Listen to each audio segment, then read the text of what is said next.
Hai, gue JJ. Ini suara gue.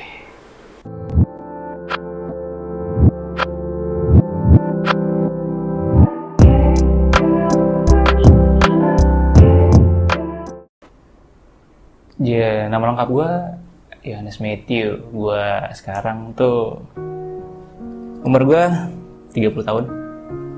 Oke, nah, gue kerja di hotel dan di bagian FB service. Hobi gue main basket. Terus apa ya? Sekarang gue masih single. Terus ya itu aja sih gue sih. Story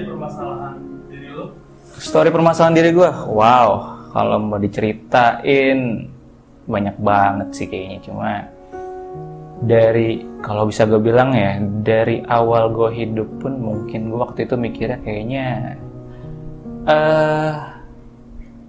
gue nggak boleh, apa ya, dibilangnya kayaknya gue nggak boleh hidup enak gitu kan. Kenapa gue bilang gue nggak boleh hidup enak? Karena gue lahir itu di luar nikah. Itulah kenyataan hidup gue gitu. Gue lahir di luar nikah yang nyokap bokap gue nggak nikah gitu. Jadi gak enak banget sih rasanya. Setelah gue tahu itu pas banget gue SMP mau ke SMA, itu rasanya wow man. Setelah tahu, karena selama gue kecil sampai gue SMP itu gue mikirnya ya nyokap sama bokap gue pisah ya karena mereka cerai gitu. Tapi ternyata pas nyokap gue cerita pas SMP kenyataannya kayak gitu, wah itu buat gue jadi kayak gak enak banget. Sumpah gue kayak ternyata gue kayak gini ya rasanya, gak enak banget sih gitu. Apa lo ngerasa ada yang beda sebelum mengetahui bahwa lo anak di luar nikah? Kalau gue ngerasain ada yang beda, enggak sih, gue nggak ngerasain ada yang beda. Semua tuh berjalan kayaknya tuh ya gitu-gitu aja, santai-santai gitu aja gitu. Yang karena mungkin dari awal gue kecil sampai sekarang ya gue ngeliat, karena bokap gue pun waktu itu dia tetap nggak ninggalin gue, bukannya maksudnya dia bukannya pergi nggak tanggung jawab, dia tetap tanggung jawab. Jadi gue ya mikirnya di situ ya gue bilang ya, oh berarti nyokap gue bokap gue masih tanggung jawab sama gue gitu. Jadi gue ngerasa sih sampai dengan saat itu ya fine aja gitu sih. Setelah mengetahui keadaan lo, apa yang lo pikirin? Malu sih sebenarnya. Satu, pertama gue tahu gue malu banget. Kenapa? Iya, karena gue lihat keluarga di luar sana tuh kayak lengkap banget gitu loh.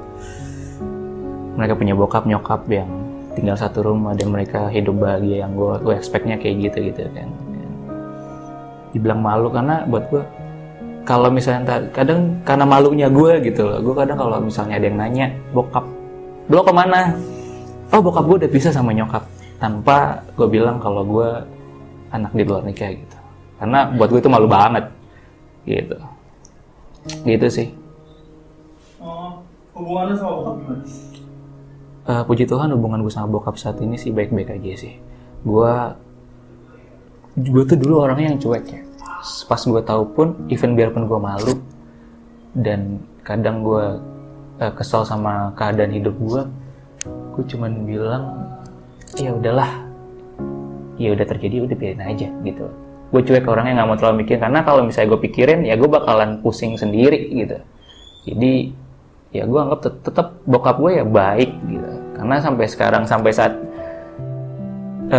gue sekolah pun ya dia tetap tanggung jawab sama gue gitu. Dia nggak ini gue, jadi hubungan gue sama dia pun sampai sekarang baik-baik aja gitu. Terus apa lo sempat benci sama diri lo sendiri?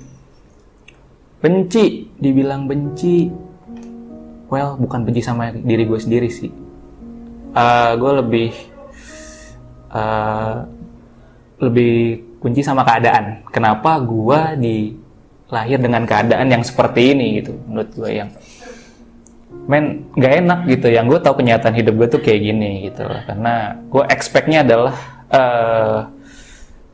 hidup gue tuh baik-baik aja, dan ternyata hidup gue tuh nggak baik-baik aja gitu. Keadaan gue yang kenapa gue kadang gue nanya sama Tuhan, Tuhan kenapa sih hidup gue kayak gini gitu loh. Gue dilahirin dengan keadaan seperti ini, karena buat gue ini gak enak banget gitu. Gue harus setiap ada yang nanya gue harus berbohong sama mereka gitu loh. Setiap ada gue ketemu sama keluarga yang lengkap, gue kayak langsung merasa minder gitu loh, karena keadaan hidup gue, kenyataan hidup gue yang kayak gitu sih, kayak gitu.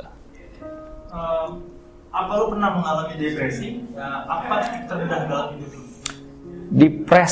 Kalau dibilang gue depresi, itu dia mungkin karena gue cuek kali ya, jadi gue kayak nggak ngerasa dibilang depresi sih enggak gitu. Cuma ya mungkin keadaannya jadi buat gue, jadi hidup gue jadi nggak baik gitu.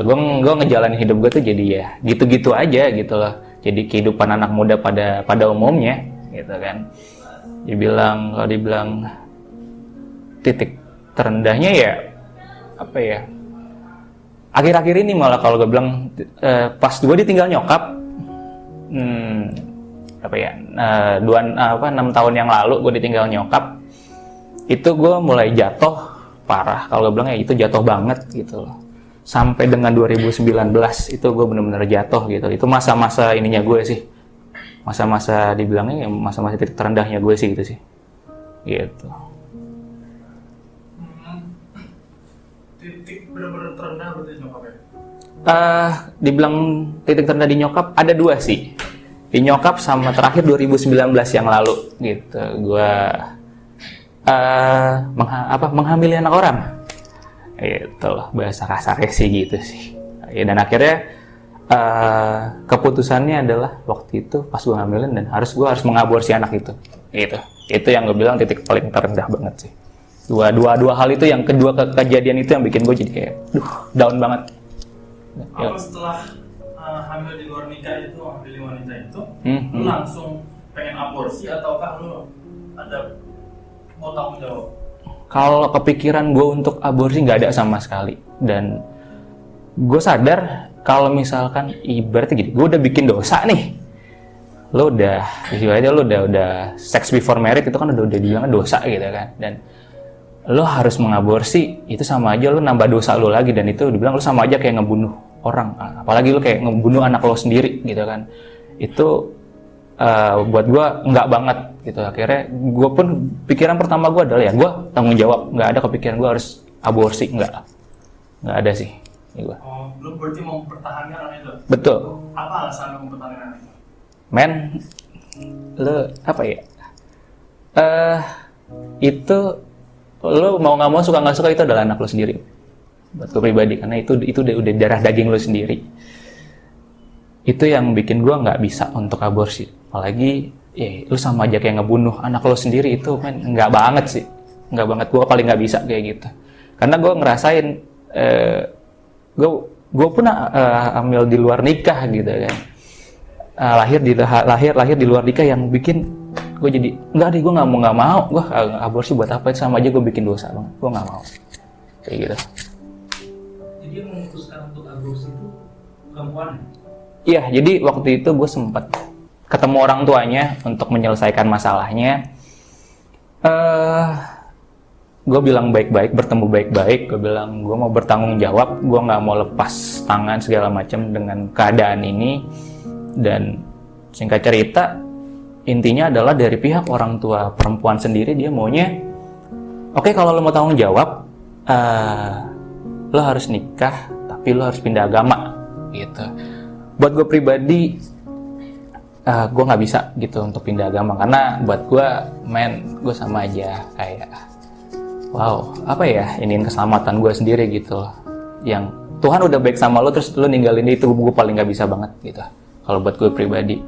Dan akhirnya dari pihak sana bilang kalau memang lo nggak mau, ya udah kita aborsi. Dan gue bilang tetap gue nggak mau ini diaborsi gitu. Tapi orang tua saya tetap bilang, saya nggak mau kalau misalnya kamu nggak pindah agama, buat apa gitu loh. Saya mempertahankan ini, tapi dengan kamu nggak masuk, nggak pindah agama buat apa juga gitu. Karena dia bilang di agamanya dia bilang ya itu nggak bagus katanya. Ya gue bilang ya mohon maaf Pak, karena saya pun nggak bisa kalau untuk masalah hal seperti ini, saya harus pindah agama, karena menganut agama itu bukan sekedar kayak main-main gitu. Itu suatu hal yang ini banget gitu Pak, yang dibilangnya itu lu pindah agama cuma gara-gara masalah ini tuh nggak banget. Yang ada hidup lu tuh ya nggak bagus banget sih kalau gue bilang sih, jadinya kayak gitu sih. Oke. Apa yang membuat lu berdamai dengan keadaan yang lu alami? Oke, nih berat sih kalau gue bilang berdamai itu sama keadaan gue sekarang tuh. Banyak banget, karena banyak banget intimidasi dari gue yang akhirnya gue kayak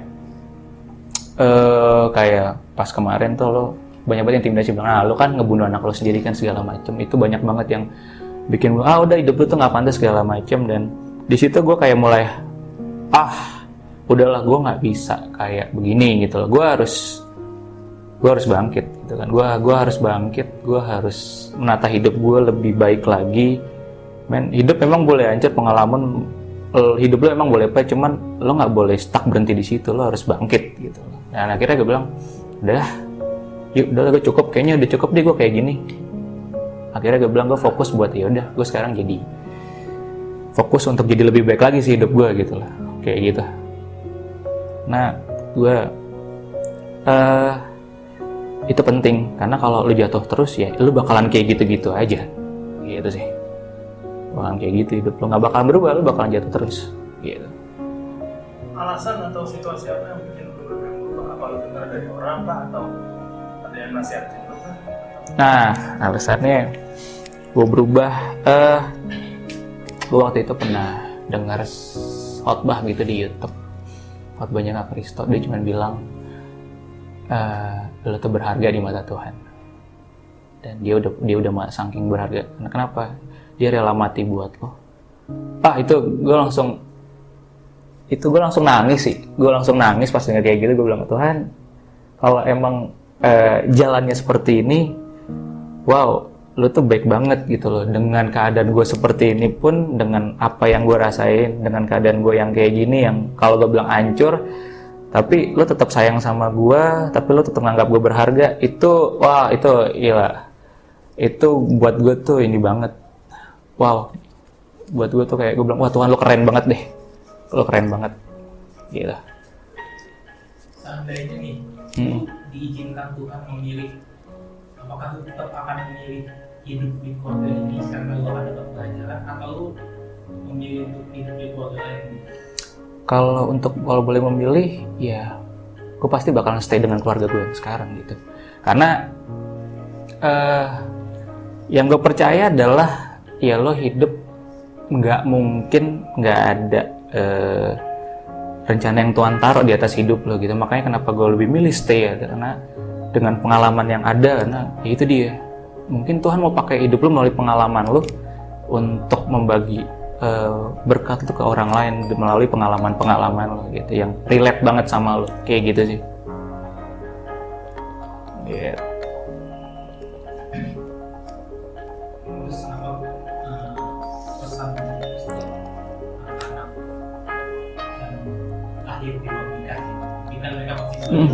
Oke. Ini sih yang makanya kenapa gue mau banget buat speak up, karena gue pun percaya di luar sana ada yang keadaannya relate sama gue, dan gue cuma mau bilang itu bukan satu aib, itu bukan satu hal yang harus dimaluin, karena percayalah kalau kita tuh nggak pernah bisa milih kita hidup itu di keluarga yang mana dan seperti apa. Tapi kalau biarpun lo akhirnya terlahir dengan keadaan yang seperti itu, jadi anak di luar nikah, hamil di luar nikah, ya just gue bilang gak usah malu, bersyukur aja sih. Kalau bilang lebih bagus tuh lo bersyukur, karena apa? Yang pasti yang lo perlu tahu, lo berharga, lo lahir. Even biarpun keadaan lo kayak gitu, ada yang Tuhan mau taruh di kehidupan lo sih gitu. Even biarpun keadaan lo tuh kayak gitu, jadi nggak perlu malu, nggak perlu takut, nggak perlu ngerasa insecure dengan keadaan lo. Just jalanin aja, lewatin aja gitu loh, kayak gitu sih buat gue. Jadi nggak perlu malu, ngapain. Kalau buat gue asikin aja, itu sih lebih enak, lo asikin aja gitu. tua yang memiliki anak-anak? Buat orang tua, kalau gue bilang sih, kalau lo ngerasa buat orang tua di luar sana, please just tell the truth. Kalau gue bilang sih, kalau misalkan ada yang masih nyimpen kenyataannya, buat gue please tolong kasih tahu ke mereka gitu loh, keadaan mereka seperti apa. Karena itu kalau lo tutupin tuh rasanya nggak enak. Dan please kasih yang benar-benar yang buat mereka itu nyaman sama kehidupan mereka, even biarpun keadaan mereka lahir nggak seperti yang mereka harapkan seperti di luar nikah. Buat gue sayangi mereka apapun keadaannya sih, kalau gue bilang give love gitu aja sih buat mereka, karena mereka butuh kasih sayang sih. Seandainya nih depan lu ada bokap sama nyokap lu, seandainya lu bayangkan gitu, apa yang lu mau ngomongin ke mereka? Kalau mau bilang sih sama mereka berdua, thank you. Kalau gue bilang sih, thank you buat keadaan yang lo kasih ke gue sampai saat ini, gitu, sampai saat ini gitu. Karena ngebuat gue itu bisa jadi lebih baik. Jadi karena keadaan gue pun gue bisa memberkati banyak orang melalui pengalaman gue gitu. Gue cuma bilang sama kalian, gue cuma mau bilang sama kalian tuh gue sayang banget sama kalian. Thank you, kalian tuh udah, even biarpun kalian gak nikah, tapi kalian tetap kasih yang terbaik buat gue gitu. Yang gue bilang thank you banget, apalagi nyokap, karena nyokap gue tuh ngerawat gue dari kecil. Gue cuma bilang makasih ma, maaf banget sih kalau gue bilang kalau misalnya sampai sekarang pun gue masih belajar untuk jadi lebih baik. Tapi someday apapun yang mama taruh yang mama mau perkatakan di hidup anaknya ini yang dibilangnya masih bandel ini bisa dikerjain dengan baik gitu sih. Itu sih pesan gue buat mereka. Muda bersuara, yang muda waktunya bersuara. God bless you. Yes. Ayo. Yep.